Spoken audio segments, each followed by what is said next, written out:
নমস্কার। যুক্তি তর্ক সঙ্গে অর্কয়ে আপনাদের স্বাগত। আপনাদের সঙ্গে আমি অর্কপ্রভ সরকার।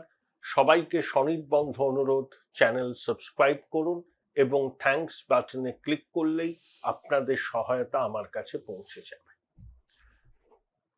দেখুন, 1930 সালে সিভিল ডিসোবিডিয়েন্স মুভমেন্ট বা অসহযোগ আন্দোলন গান্ধীজি শুরু করেছিলেন। তো ঠিক সেই সময় পণ্ডিত নেহেরু তার এক সহকর্মীকে চিঠি লিখে বিস্ময় প্রকাশ করেছিলেন। কেন? যে সারা ভারতবর্ষ যখন সিভিল ডিসোবিডিয়েন্স মুভমেন্টের সম্ভাব্য ফলাফল নিয়ে উত্তেজনায় টকবক করে ফুটছে, তখন পশ্চিমবঙ্গ, বিশেষ করে কলকাতা শহরে মিউনিসিপ্যাল ইলেকশনে কে জিতবে কে হারবে তাই নিয়ে উত্তেজনা তুলবে। আমি এক্সাম্পলটা কেন দিলাম জানেন? এটা তো আজ থেকে 96 বছর আগের ঘটনা। তখন থেকেই বাঙালি ন্যাশনাল মেনস্ট্রিমের সঙ্গে নিজেকে আলাদা করে রেখেছে। তার পরিণাম কি হয়েছে? অদৃষ্টের সঙ্গে অভিসারের 78 বছর পরে আমরা তা হারে হারে টের পাচ্ছি। খুব খারাপ লাগে যখন অন্যরা এগিয়ে যায়, আমরা সেই পিছনের সারিতেই দাঁড়িয়ে থাকি। কথাটা বললাম এই জন্য যে পশ্চিমবঙ্গের বিধানসভা নির্বাচন তো আসন্ন। তার আগে দেখুন, পলিটিক্যাল ডিসকোর্সে শুধুমাত্র অন্যান্য বিষয় তো আলোচনাতে উঠেই আসছে না। আসছে আমাদের এই ঈশ্বর পরিত্যক্ত বঙ্গদেশের 15 বছরে দিদিমণির শাসনকালকে ঘিরে যাবতীয় আলোচনা। হতে পারে এটা বিধানসভা নির্বাচন, কিন্তু পশ্চিমবঙ্গ একটা সীমান্তবর্তী রাজ্য। ভারতের স্বাধীনতা আন্দোলনে যার গুরুত্বপূর্ণ ভূমিকা ছিল বলে আমরা সবাই মনে করি, সেখানকার রাজনৈতিক ডিসকোর্স এত প্যারোকিয়াল হবে কেন, এই প্রশ্নটা মাঝে মধ্যেই আমার মনে আসে। যাই হোক, 11 এবং 12 মার্চ দিল্লিতে দফায় দফায় বৈঠক হয়েছে রাজ্য বিজেপির শীর্ষ নেতাদের সঙ্গে কেন্দ্রীয় বিজেপির নেতৃত্বে। 12 মার্চ প্রধানমন্ত্রীর বাসভবনে বিজেপির সংসদীয় পার্টির পার্লামেন্টারি বোর্ডের বৈঠকে অনেকগুলি আসনের প্রার্থীর নাম চূড়ান্ত হয়েছে। সেটা কম করে 130-35 জন। দেখুন, বিজেপি যে প্রার্থী তালিকা এবার তৈরি করছে, সেই প্রার্থী তালিকাকে তারা ভাগ করেছে 3টে পর্যায়ে। প্রথম পর্যায়ে আছে যেগুলো একেবারে নিশ্চিত সিট, যেগুলো বিজেপি জিতবে। 2, যে আসনগুলোতে বিজেপি আগের বার খুব কম ব্যবধানে হেরেছে সেগুলো। 3, এবং যেগুলোতে কোনো জেতার সম্ভাবনা নেই। এখন পর্যায়ভুক্ত আসনগুলোতে বিজেপি কিন্তু তাদের বিচারধারার সঙ্গে সম্পৃক্ত মানুষজনদেরই প্রার্থী করবে। সেখানে অন্য কারুর প্রার্থী হওয়ার সম্ভাবনা নেই। দ্বিতীয় পর্যায়ভুক্ত কেন্দ্রগুলোতে বিজেপি বিচারধারার সঙ্গে সংশ্লিষ্ট লোকদেরই প্রার্থী করবে, এবং যাদের ডাকাবুকো নেতা হিসাবে পরিচিত আছে তাদের। এবং তৃতীয় পর্যায়ভুক্ত আসনগুলোতে বিজেপি এমন লোককেও প্রার্থী করতে পারে যারা সংঘ বা বিজেপির বিচারধারার সঙ্গে সেভাবে সম্পৃক্ত নয়। আমি আগেও বহুবার বলেছি যে কে প্রার্থী, মানে বিজেপির যে নির্বাচিত এখন 65 জন বিধায়ক আছেন, তাদের সবাই কি টিকিট পাবেন? না, সবাই টিকিট পাবেন না। যাদের পারফরমেন্স একদম আশানুরূপ নয়, এলাকায় যাদেরকে নিয়ে ক্ষোভ বিক্ষোভ আছে, সামান্য সময় তারা নিজেদের নির্বাচনী কেন্দ্রে দেয়নি, তারা প্রার্থী হবেন না, বদল হবে। এবং ধরুন, দিলীপ ঘোষ সম্ভবত ওই হিরণের আসন থেকেই দাঁড়াবেন। আমাদের প্রাক্তন পুলিশ কর্তা ভারতী ঘোষ দাঁড়াবেন পাণ্ডবেশ্বরের আসন থেকে। রুদ্রনীল ঘোষের সম্ভাবনা আছে পূর্ব মেদিনীপুরের রামনগর থেকে। সজল ঘোষ দাঁড়াবেন বড়নগর থেকে। তাপস রায় সম্ভবত শ্যামপুকুর বা জোড়াসাঁকো যে কোনো একটি কেন্দ্র থেকে। মানিকতলা কেন্দ্রে একজন শিশু বিশেষজ্ঞের নাম আলোচনায় আসছে। তাছাড়া নির্বাচিত অনেক বিধায়ক টিকিট পাবেন, কিছু পাবেন না, এবং সমাজের অন্যান্য ক্ষেত্রের প্রতিষ্ঠিত ব্যক্তিদের যাদের ইম্পেকেবল ইন্টিগ্রিটি আছে তাদেরকে কিন্তু বিজেপি এবার প্রার্থী করবে, এবং প্রত্যেকটা প্রার্থী নির্বাচনের পিছনে সংঘের অনুমোদন লাগবে। এদিকে তৃণমূল প্রার্থী তালিকা প্রায় চূড়ান্ত করে ফেলেছে। দেখুন, দলের রাজ্য সভাপতি হচ্ছেন সুব্রত বক্সী। বিগত কয়েক বছরে বক্সী তার ভূমিকা নিতান্ত আনুষ্ঠানিক। তিনি আছেন, নৈবেদ্যের চূড়োর মতো আছেন, তাকে রাজ্যসভাতেও প্রার্থী করা হয়নি। দলে কে প্রার্থী হবে সে নিয়ে সুব্রত বক্সী কেন কারোর কোনো ভূমিকা নেই, একমাত্র দিদিমণি, খোকাবাবু এবং পরামর্শদাতা সংস্থা। খোকাবাবু চাইছেন যে তার ঘনিষ্ঠদের নাম তালিকায় বেশি করে রাখতে। দিদিমণি খোকাবাবুর খেলাটা ধরে ফেলেছেন, তাই খোকাবাবুর ইচ্ছাকে একেবারে সবার আগে তিনি মর্যাদা দেবেন এমন কোনো ভাবার কারণ নেই। যেমন খোকাবাবু যাদেরকে প্রার্থী করতে চাইছেন না, দিদিমণি তাদের অনেককে প্রার্থী তালিকায় রাখবে। যেমন লোকসভা নির্বাচনে আমরা দেখেছিলাম তো, কলকাতা উত্তরে সুদীপ বন্দ্যোপাধ্যায়, কলকাতা দক্ষিণে মালা রায়, শ্রীরামপুরে কল্যাণ বন্দ্যোপাধ্যায় প্রার্থী অভিষেক চাননি, অভিষেক তাদের প্রচারেও যাননি, কিন্তু তারা তিনজনই জিতেছে। এবারও দিদিমণি এমন অনেককে প্রার্থী করবেন যাদের নিয়ে অভিষেকের স্পষ্ট আপত্তি আছে। যেহেতু প্রোপ্রাইটারশিপ কোম্পানি, এখানে আমাদের বলার কিছু দরকার নেই।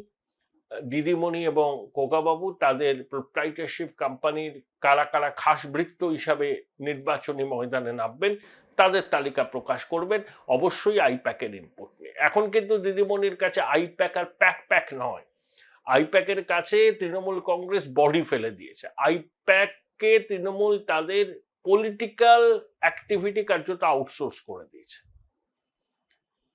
এখন কতগুলো নাম শোনা যাচ্ছে, যেমন শোভনদেব চট্টোপাধ্যায় বালিগঞ্জ, দিদিমণির অত্যন্ত ঘনিষ্ঠ, তার ইলেকশন এজেন্ট ছিলেন, রাজ্যসভায় গেছিলেন। সুভাষিস চক্রবর্তী সোনারপুর দক্ষিণে প্রার্থী হবেন, লাভলি মৈত্র টিকিট পাবেন না। তারপরে কলকাতাতেও বেশ কিছু আসনের পরিবর্তন হতে পারে, শশী পাজাকে শ্যাম্পু করে নাও দাঁড় করানো হতে পারে, বিবেক গুপ্তা সম্ভবত টিকিট পাবেন না, ববি হাকিমের কন্যা প্রিয়দর্শিনী হাকিমের নির্বাচনে প্রতিদ্বন্দ্বিতা করার সম্ভাবনা নেই, অতীন ঘোষের মেয়েরও প্রতিদ্বন্দ্বিতা করার সম্ভাবনা নেই, কলকাতা কর্পোরেশনের চেয়ারম্যান লোকসভার সাংসদ মালা রায় তার পুত্রকে প্রার্থী করতে চাইছেন, সেটাও সম্ভবত হবে না। বন্দরে ফিরাদ হাকিমই লড়বেন, কাশীপুর বেলগেছিয়ায় অতীন ঘোষই লড়বেন, এগুলো মোটামুটি ঠিক হয়ে গেছে। তারা যদি লড়তে না চান সেক্ষেত্রে বন্দরে প্রিয়দর্শিনী হাকিম, কাশীপুর বেলগেছিয়ায় আপনার অতীন ঘোষের মেয়ে প্রার্থী হবে। অন্তত মানে বাবা মেয়ে, বাবা ছেলে, মা মেয়ে, মা ছেলে প্রার্থী হবেন, এটা কিন্তু হবে না। এবার এক্সেপশন কয়টা জায়গায় থাকতে পারে সেটা আলাদা কথা, কিন্তু অধিকাংশ ক্ষেত্রেই এই ফর্মুলাটাই প্রযোজ্য হবে যে একটা পরিবারের একজনকেই প্রার্থী করা হবে। যদিও ব্যতিক্রম সবসময় থাকে, এখানেও হয়তো দু একটা ব্যতিক্রম ঘটলেও ঘটতে পারে, কিন্তু সেটা স্বাভাবিক নীতি নয়। অনেক বিধায়ক জানেনই না তাদের ভাগ্যে কি আছে, তারা আদৌ প্রার্থী হতে পারবেন কিনা। রাজীব বন্দ্যোপাধ্যায় টিকিট পাবেন কিন্তু হাওড়ায় নয়, তাকে নন্দীগ্রামে দাঁড় করানো হতে পারে, কৃষ্ণনগর উত্তরে দাঁড় করানো হতে পারে। একবার শুনেছিলাম বালুরঘাট কেন্দ্রে অর্থনীতিবিদ ডক্টর অশোক লাহিড়ীর বিরুদ্ধে রাজীব বাবু প্রতিদ্বন্দ্বিতা করতে পারেন, যেহেতু একসময় দক্ষিণ দিনাজপুর জেলার তিনি পর্যবেক্ষক ছিলেন। রাজীব বাবু অনেক প্রায়শ্চিত্ত করেছেন, এবার তিনি আশা করছেন একটি টিকিট পাবেন। যদিও যে যে নাম আলোচনায় আসছে এমনও হতে পারে শেষ মুহূর্তে সেই নাম তালিকায় জায়গা পেল না। এটা তৃণমূলেরই হয়, যাদের নাম নিয়ে বিস্তর আলোচনা হয়, শেষ পর্যন্ত যখন প্রার্থী তালিকা প্রকাশিত হয় তখন দেখা যায় যে তাদের নাম আশ্চর্যজনকভাবে বাদ পড়েছে। এটা মমতা বন্দ্যোপাধ্যায় এভাবেই রাজনীতি করেন, যেসব নামগুলো নিয়ে আলোচনা চলছে সেই সব নামগুলোকে তিনি শেষ পর্যন্ত প্রার্থী তালিকায় রাখেন না। এই যে রাজ্যসভায় তৃণমূলের 4 জনকে প্রার্থী হবে, কত রকম আলোচনা। কেউ কেউ ভেবেছিলেন মানিকা গুরুস্বামী, তারপর রাজীব কুমার এরা প্রার্থী হবেন, কেউ ভাবেননি। কেউ ভাবেননি দিদিমণি এভাবেই চমক দেখাতে ভালোবাসেন। তবে যে যে কেন্দ্রে প্রার্থীপদ নিয়ে তৃণমূলের অভ্যন্তরে জটিলতা আছে, সমীকরণটা খুব জটিল, সেখানে ওই ল্যাটারাল এন্ট্রি, কোথাও ইমন, কোথাও অন্য কেউ তারা প্রার্থী হতে পারেন। ঠিক যেভাবে রচনাকে হুগলিতে দাঁড় করিয়েছিলেন, রচনা প্ররোচনা, ধোঁয়া দেখেই তিনি ফ্যাক্টরি ফ্যাক্টরি বলছিলেন। যাই হোক, তো এই মুখগুলোর কিছুটা তো গ্রহণযোগ্যতা আছে। এদেরকে ভোটে প্রার্থী করলে গোষ্ঠীদ্বন্দ্বে দীর্ণ তৃণমূল একটা হয়ে দিদির নির্দেশে এই প্রার্থীকে জেতাতে নেমে পড়ে। যেমন উত্তরপাড়া এক সময় অনুপ ঘোষাল ছিলেন, তারপরে কাঞ্চন মল্লিক হলেন। কোনো পলিটিক্যাল লোক কিন্তু প্রার্থী হয়নি। প্রবীর ঘোষালও কিন্তু পলিটিক্যাল লোক ছিলেন না, তিনি সাংবাদিক ছিলেন। তো এই হচ্ছে ব্যাপার, প্রকাশ হয়ে যাবে প্রার্থী তালিকা। কিন্তু সব থেকে আকর্ষণ কোথায়? ভবানীপুরে। ভবানীপুরে বিজেপির প্রার্থী কি হবে? দেখুন, বিজেপি একজন জবরদস্ত প্রার্থী দেবে ভবানীপুরে। কারণটা খুব স্পষ্ট, মুখ্যমন্ত্রীকে তাকে 1 ইঞ্চি জমি ছাড়বে না গেরুয়া শিবির।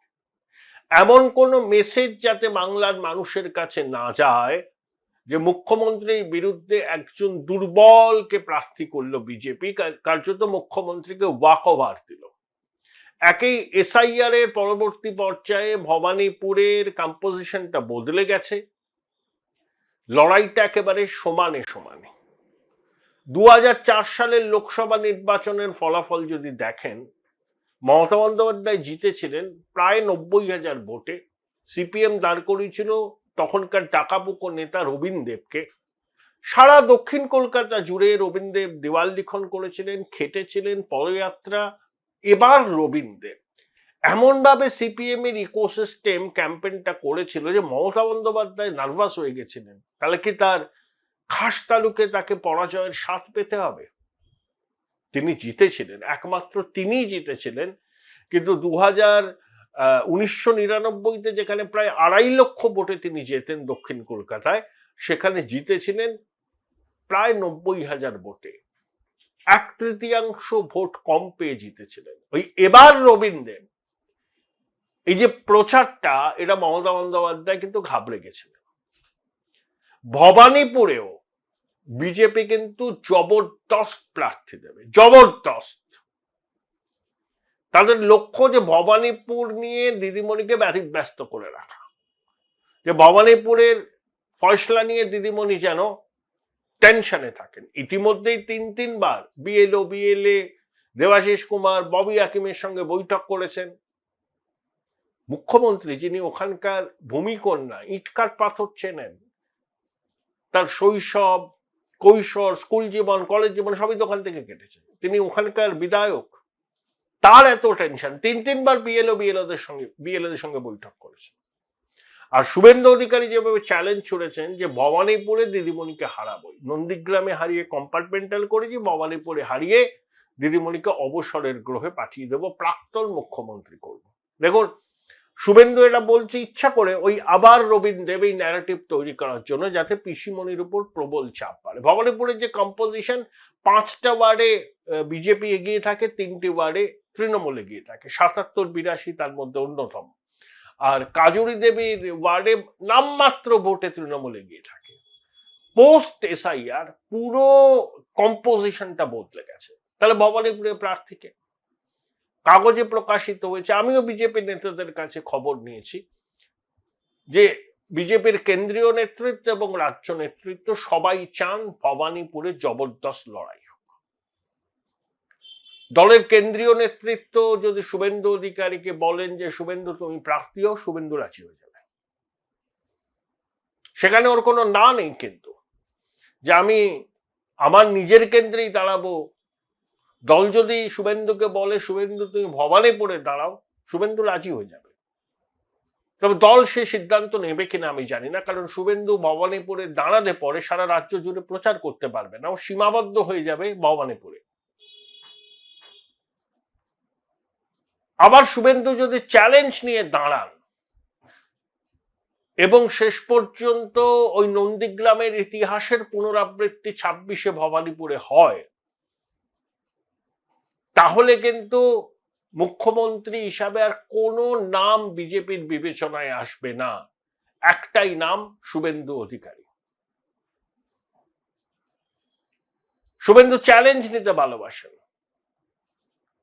ঘরের মাঠে দিদিমণির বিরুদ্ধে তিনি দাঁড়াতেই পারেন, প্রোভাইডেড ওটা তৃণমূলের মতো নয়।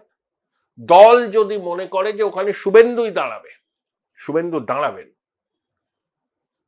আর দল যদি মনে করে না শুভেন্দুকে ওখানে প্রার্থী করা হবে না, এমন কাউকে প্রার্থী করতে হবে যিনি দিদিমণিকে একেবারে বেঁধে রাখবেন ভবানীপুরে, সেরকম প্রার্থীও দাঁড় করাতে পারে। ভবানীপুর কেন্দ্রে দিদিমণিকে ওয়াক ওভার দেওয়া হবে না, বিজেপি এটা স্পষ্ট করে দিয়ে, জবরদস্ত প্রার্থী হবে, জবরদস্ত। সেটা কোনো রাজনৈতিক কর্মী হতে পারেন, কোনো ল্যাটারাল এন্ট্রি হতে পারেন, আবার শুভেন্দু অধিকারীও হতে পারে। এই জল্পনার নিরসন কয়েকদিনের মধ্যেই হয়ে যাবে।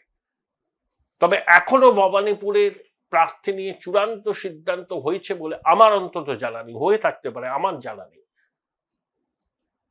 আবার সব জল্পনা কল্পনার অবসান ঘটিয়ে ওই ভবানীপুরের ভোটের ময়দানে আরো একটা কি বলবো, যে লড়াই